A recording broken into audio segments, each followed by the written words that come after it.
Je vous rappelle l'évangile que je vous annonce et que vous avez reçu et dans lequel vous avez persévéré. C'est par cet évangile que vous êtes sauvés, si vous le retenez fermement dans la parole que je vous ai annoncée. Autrement, vous auriez cru en vain. 1 Corinthiens 15, 1, 2. La clause de Paul, si vous tenez fermement à la parole, est simplement sa façon de dire que tous ceux qui ont vraiment cru en Christ tiendront bon jusqu'à la fin. Ceux qui sont de faux professeurs de la foi, qui ne sont pas chrétiens, que de nom, finiront par se détourner de l'évangile, par les attaques du monde incrédule. 1 Timothée 1, 19, 20.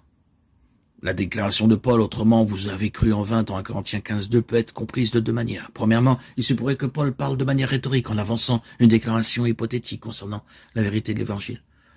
Le message qu'il prêchait les sauverait, à moins que ce message ne soit faux. À moins, bien sûr, que vous ne croyiez que quelque chose qui n'était pas vrai au départ.